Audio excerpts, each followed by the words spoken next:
If there's one thing that's come out of it for me, it's that if you ever think that football can manage without supporters, just look at what we've seen over the last year, where we've had stadiums empty and the football isn't as good. The demand on the players is normally from the crowd, but you've got to build from within, and that's what I did at Newcastle. You know, I started to look at everybody, demand more from them, because everyone's got a little bit more in them than they believe. I honestly think that.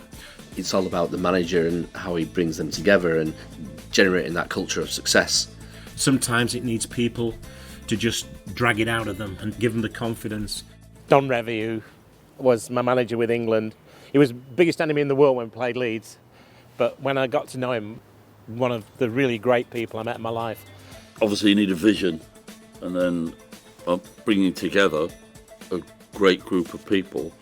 Sometimes if it's coming from a voice that's been there and done it, they take a bit more notice. We often played with a team of 11 players, every one of them, from either France, Ghana, it could be Romania. I never had a problem between two players because of where they were from or what their beliefs were. That guy next to you, you need him. When you looked at the Leeds side, I always used to think this is going to be the toughest game of the season. Whether it was Reaney, Cooper, Yora, they were all just such good players. Thankfully now we've got stable, fantastic ownership that's developed an ethos and a culture of success. And then when you bring in new people into your culture, they can adapt into that culture and bring their values and cultures in, but then you keep your business ethos at the core of it. We want people to have that hunger. Our sole mission is customer success. We're absolutely passionate to make sure our customers get the best out of what we're providing with them, and you know, they rely on us.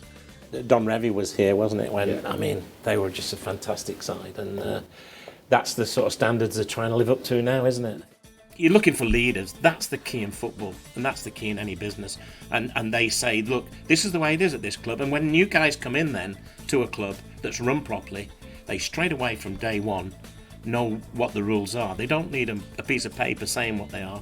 They're told by the senior players. We don't do that here. You get your players to run it for you. If they're running it for you and they care that much about it, then you can trust them to do all the other things on a football field. It's this year, it's a bit like business.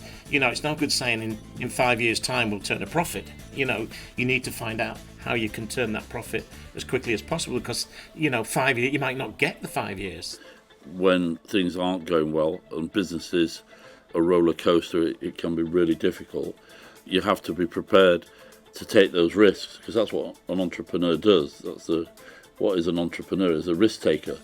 You've got to go in and say, right, how do I sort this out? You know, how can I get the best out of this group of players? And what do we need to make us better? And that's what businesses do. You're taking on guys who can do that job and take this company to another level, because they've got the expertise that you don't have. If somebody says it can't be done, I'm going to smash that wall down. Well, that's what's fantastic about the guys we've got on Zoom here from the different companies, is that basically it's the same as football. They've been confronted with this massive problem, and they've, instead of saying, wow, you know, what do we do now?